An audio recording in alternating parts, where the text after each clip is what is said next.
यानी कि बिहार के राजनीति में नीतीश कुमार के टंट घंट पूरी तरह से अब वो जगह पर आ गई बा जहां फैसला भारतीय जनता पार्टी के लेवे के बा कि वो नीतीश कुमार के नीचे दब करके बिहार के साथ साथ अब आगे के रणनीति करी या फिर वो अपना खातिर अलग रास्ता निकाली। कारण कि भारतीय जनता पार्टी के डिसीजन पर ही, फैसला पर ही निर्भर करता आगे के बिहार के रणनीति। यदि कांग्रेस के साथ नीतीश कुमार के गठबंधन हो जाता तो ऐसा स्थिति में भारतीय जनता पार्टी का स्टेप ली। हालांकि तेजस्वी यादव और आरजेडी के सीधा कहना बा कि वो हर हाल में, कोनो हाल में भारतीय जनता पार्टी के साथ ना जाई। कारण कि भारतीय जनता पार्टी के साथ जे गई, नीतीश कुमार से लेकर के जे भी गई, उस सब के इतिहास बदल गई कि बिहार में तो नीतीश कुमार के साथे चल करके कहीं ना कहीं भारतीय जनता पार्टी सत्ता में जरूर बा, लेकिन खुल करके उस सामने नइखे आवत। ओकरा पीछे कारण बा कि अइला पर नीतीश कुमार नाराज हो जी हैं या खिसिया जी हैं। हालांकि भारतीय जनता पार्टी अपन मनमानी जम के कर रहा है। जातीय जनगणना वाला मुद्दा रहा, ओकरो पर तुरंत अलर्ट मोड में आई है जैसे छठ बीत जाता। और दूसर का तरफ बिहार के विशेष राज्य के दर्जा के लेकर के भी नीतीश कुमार के टीम पूरा तैयारी कर रहा बा कि अब की हाली ओकरा पर विशेष रूप से दबाव बनावल जाए। बिहार के विकास खातिर लगातार लागल बा, केंद्र सरकार के इंतजार हो रहा बा और ये बात भारतीय जनता पार्टी के बर्दाश्त नहीं है। कारण कि भारतीय जनता पार्टी लगातार नीतीश कुमार के साथ सहयोग में खड़ा बा और नीतीश कुमार के मंत्रिमंडल में भी दू खेमा हो गई बा।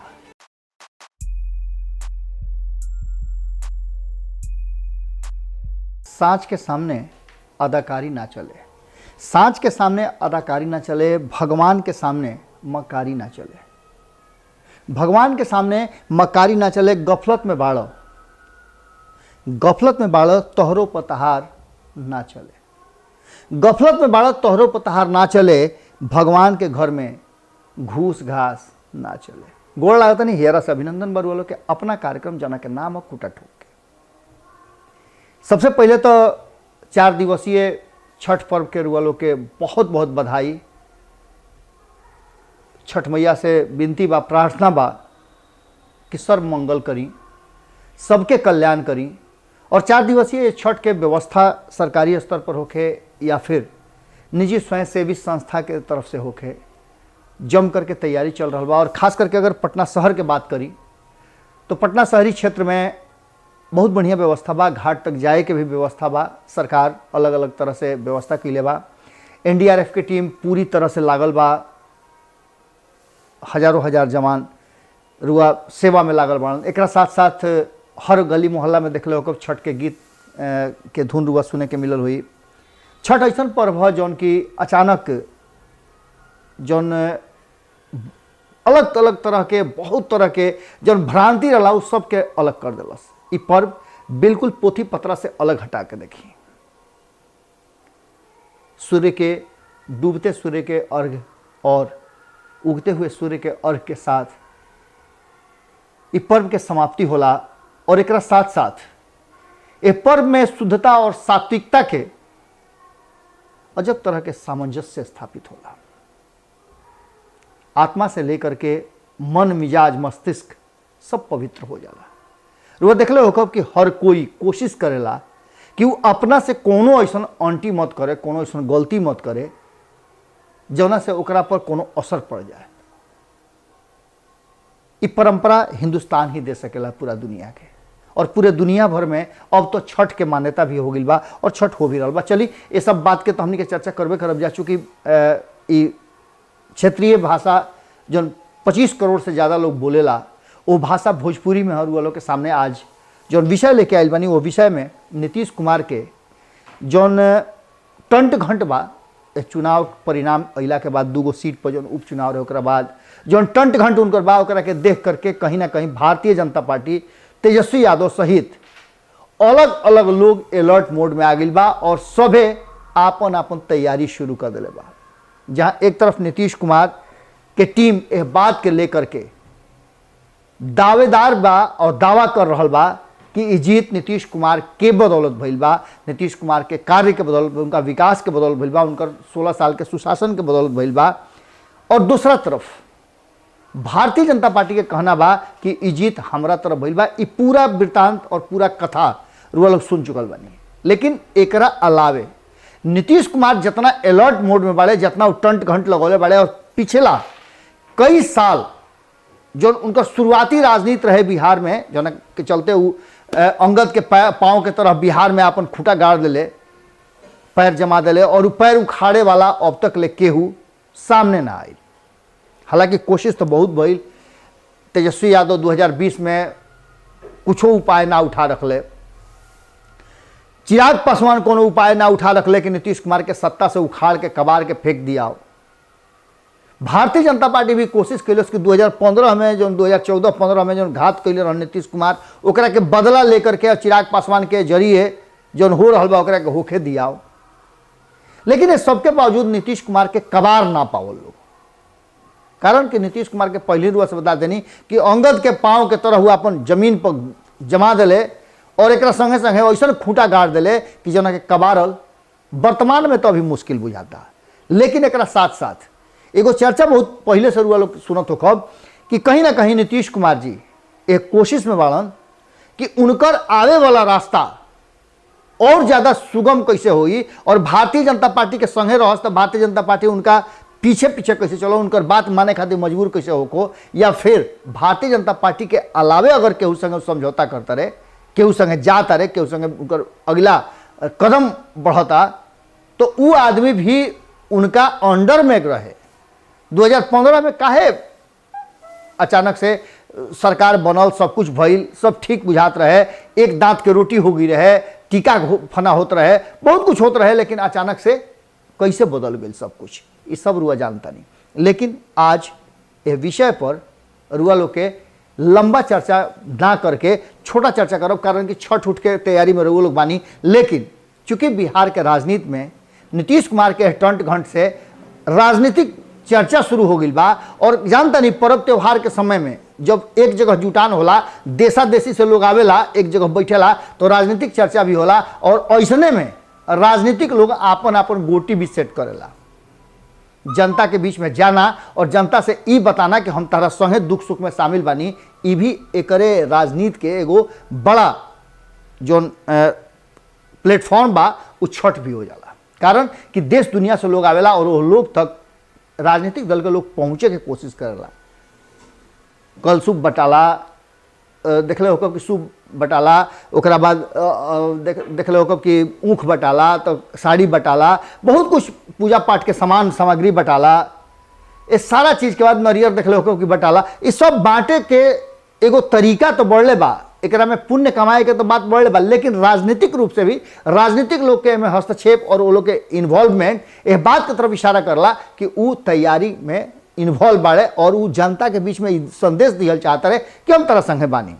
लेकिन एकरा साथ साथ नीतीश कुमार के जो टंट घंट बा ओकरा के लेकर के राजनीतिक रूप से बिहार में कम, लेकिन दिल्ली में उथल पुथल ज़्यादा हो रहा बा, और तैयारी अलर्ट मोड में कहीं ना कहीं भारतीय जनता पार्टी, तेजस्वी यादव और चिराग पासवान भी आ गई बाड़न, और संगे संगे नीतीश कुमार के साथे जे लोग नजर आवता, एकरा अलावे कांग्रेस भी अब नया तरीका से अपना के रिवाइव करे के, तैयार करे के कोशिश में लागल बा।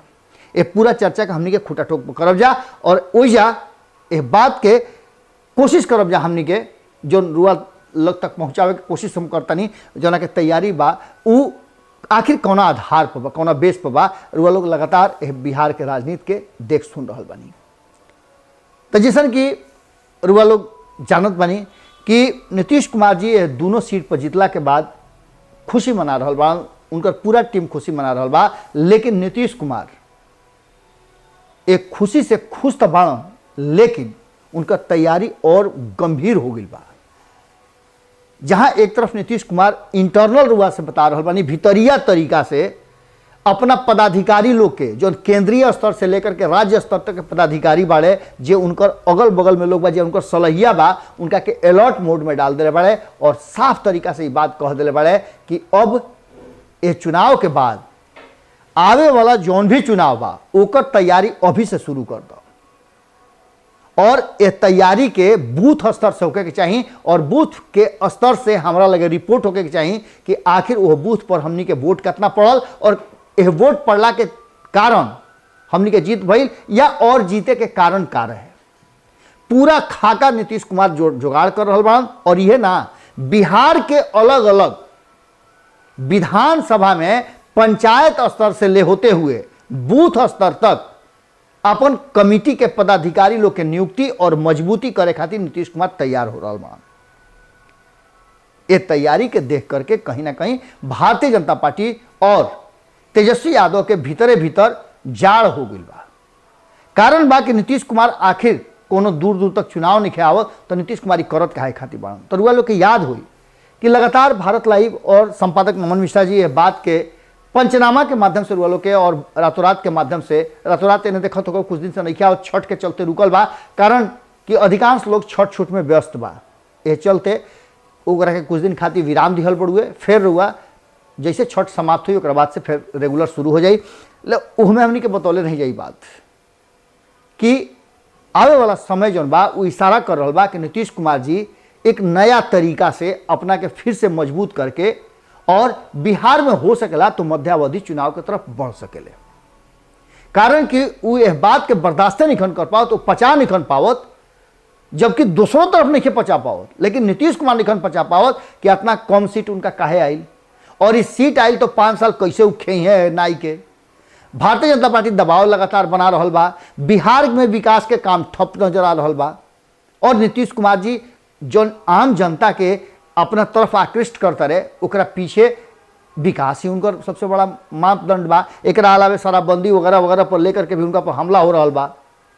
ये सब से अलग करते हुए नीतीश कुमार कड़ा एक्शन लेवे खातिर और तैयारी खातिर तैयारी कर रहा बा। बार बार हुआ देख लो कि नीतीश कुमार गंभीरता के साथ इस छठ पूजा में 2-3 राउंड छठ घाट के निरीक्षण के लिए जनता में संदेश जाता कि नीतीश कुमार पूरा अलर्ट मोड में बारे। एक साथ साथ इस सब कुछ के बाद जनता दरबार वाला सिलसिला यथा स्थिति जारी बा।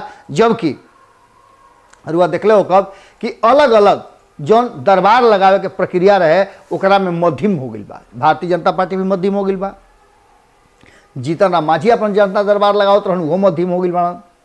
लेकिन नीतीश कुमार अपना जनता दरबार के इस सारा झंझावात के बाद भी जारी रख ले बा। जनता के सवाल सुनना और फैसला ऑन द स्पॉट करना ये नीतीश कुमार शुरू कर चुके बा। एकरा अलावे एक संदेश लगातार आम जनता के तरफ बूथ स्तर पर जा रहा बा कि नीतीश कुमार बिहार के विकास खातिर लगातार लागल बा, केंद्र सरकार के इंतजार हो रहा बा। और ये बात भारतीय जनता पार्टी के बर्दाश्त नहीं है। कारण कि भारतीय जनता पार्टी लगातार नीतीश कुमार के साथ सहयोग में खड़ा बा और नीतीश कुमार के मंत्रिमंडल में भी 2 खेमा हो गई बा। एक तो नीतीश कुमार के जो मंत्री बाड़े उनका खेमा से यानी कि जदयू के वो लगातार वो लोग पर नीतीश कुमार का दबाव बा कि अपना अपना विभाग के काम पूरा मुस्तैदी के साथ और पूरा तन्मयता के साथ लोग करो। एक साथ साथ भारतीय जनता पार्टी वाला विभाग के लेकर के भी नीतीश कुमार अलर्ट मोड में बाड़न कि वो लोग का कर रहा बा, वो लोग 1-1 मिनट के रिपोर्टिंग कर रहा बा। इस सारा बात के लेकर के जो मुद्दा तमा गई रहे, बंद हो गई रहे बक्सा में चुनाव के चलते, वो फिर से मुद्दा ऊपर ले आवे के कोशिश हो रहा बा।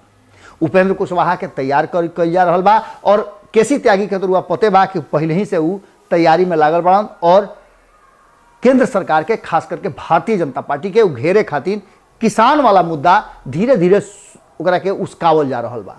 रुआ देख लो कि बिहार में किसान के लेकर के नीतीश कुमार बड़ा अलर्ट रहे है, जबकि भारतीय जनता पार्टी कहना बा कि जौन कानून अभी वर्तमान बा जना के लेकर के किसान विद्रोह कर रहा बड़े, नीतीश कुमार उसने कानून पहले ले आ चुकल बड़े। इस सारा बात के लेकर के नीतीश कुमार किसान आंदोलन पर अलर्ट भइल बड़े और किसान के लेकर के अलर्ट भइल बड़े। जबकि किसान लोग यह बात के लेकर के कई गो हमरा लगे फोन भी आयल है कि बाबा किसान लोग के स्थिति ठीक नहीं के, धान के खरीद के लेकर के होके या ओकर एमएसपी के मुद्दा होके या फिर ओकरा दर तय करे के होके, दर कुछ और बा, हमनी के मिलत कुछ और बा और यह बात के लेकर के हमनी के बड़े परेशान बनी जा। कई लोग से हम यह बात खातिर आग्रह कैनी है कि रुआ क्षेत्र में जे कुछ भी हो रहा बा किसान लोग के बाइट लेकर के रुआ हमरा के भेजी और हम यह चीज के आगे हम सरकार तक पहुंचावे के कोशिश करब। यानी कि किसान के मुद्दा के लेकर के भी नीतीश कुमार अलर्ट मोड में बाड़न और जना के लेकर के कहीं ना कहीं केंद्र सरकार और भारतीय जनता पार्टी के यह बात के तरफ आंख एकदम कड़ा दृष्टि पड़ल बड़ुए कि नीतीश कुमार अब एकरा पर का करें, जबकि यह बात के लेकर के केसी त्यागी बोल चुकल बड़े कि केंद्र सरकार के कृषि कानून के लेकर के फिर से समझे के पड़ी, विचार करे के पड़ी, और किसान जो लगातार आंदोलन कर रहा बड़े ओकरा चलते देश में स्थिति खराब हो रहा बा, भयावह हो रहा बा।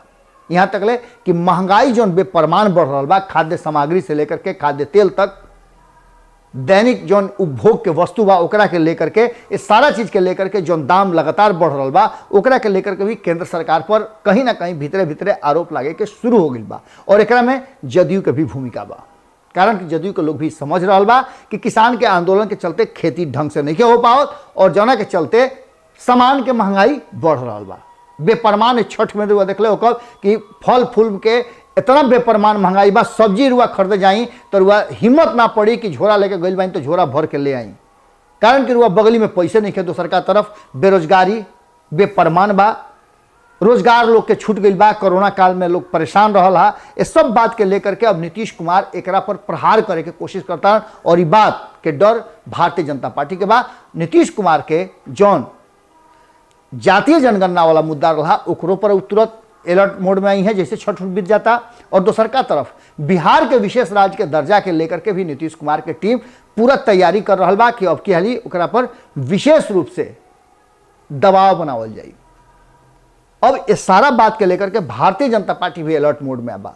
भारतीय जनता पार्टी के जौन प्रदेश अध्यक्ष संजय जायसवाल वो स्पष्ट तरीका से कह दिले बड़े कि पूरा टीम के अलर्ट मोड में डाल दिले बड़े कि तहनी के बूथ स्तर पर अब तैयारी कर लोग 2024 के लोकसभा चुनाव के, यानी हर हाल में 2024 में यह बात के तरफ कहीं ना कहीं अंदेशा हो गई भारतीय जनता पार्टी के कि 2024 के चुनाव में नीतीश कुमार जी झटका दी हैं। एक पहले रुआ से ये बात के हमनी के बार बार कहते हैं या, और जौन की भीतरे भीतरे चर्चा के विषय बनल बा कि कहीं ना कहीं नीतीश कुमार जी अपना खातिर एक अलग रास्ता तैयार करे के कोशिश में लागल बा। यह रास्ता में भारतीय जनता पार्टी और तेजस्वी यादव नहीं खन, माने अगला सफर जौन हुई ओकरा में भारतीय जनता पार्टी और तेजस्वी यादव के छोड़ करके कोनो नया विकल्प बनावे के तैयारी चल रहा बा। एक भीतरे भीतरे सुगबुगाहट बा, और ये बात कहीं ना कहीं भारतीय जनता पार्टी भी भीतर भीतर समझ रहा बिया। जौन की रुआ कई लोग के बयान, खास करके अगर संजय जायसवाल के बयान सुन लो और उनका टीम के सदस्य लोग के बयान सुनो तो रुआ बात के एहसास हो जाए।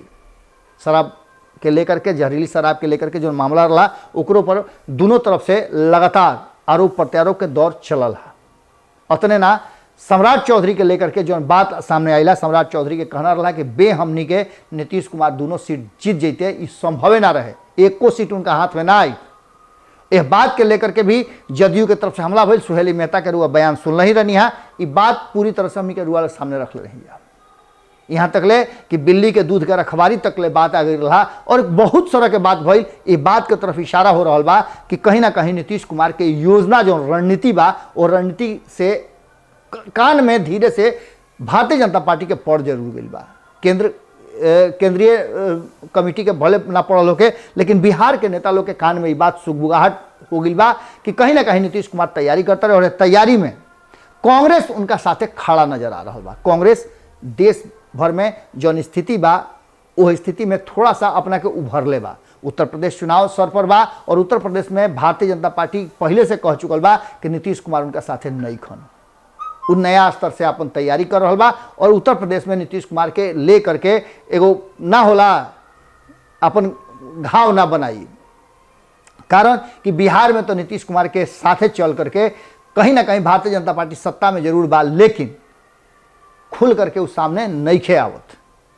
ओकरा पीछे कारण बा कि अइला पर नीतीश कुमार नाराज हो जी हैं या खिसिया जी हैं। हालांकि भारतीय जनता पार्टी अपन मनमानी जम के कर रहा बा, ये बात से इनकार हुआ ना कर सकिले, लेकिन विकास के काम कहीं ना कहीं ये पूरे दोनों के आपस में भिड़ंत के चलते ठप पड़ल बा। केंद्रीय योजना के लागू करे खातिर नीतीश कुमार तैयार नहीं खन, और बिहार के योजना के लागू करे खातिर नीतीश कुमार के जो योजना बा ओकरा के लागू करे खातिर भारतीय जनता पार्टी के लोग तैयार नहीं है। अब एकरा में दू गो जौन खेमा बाड़े, यानी दू गो जौन पिलर बाड़े, मुकेश सहनी और जीतन राम मांझी, ये दोनों पेंडुलम के तरह दोनों के बीच में झूल रहा बड़े। हालांकि मुकेश सहनी अपना विभाग के काम बड़ा बाखूबी कर रहा बड़े, और यहाँ तक ले कि वो अपना विभाग में अधिक से अधिक रोजगार सृजन के भी काम शुरू कर दिले बारे।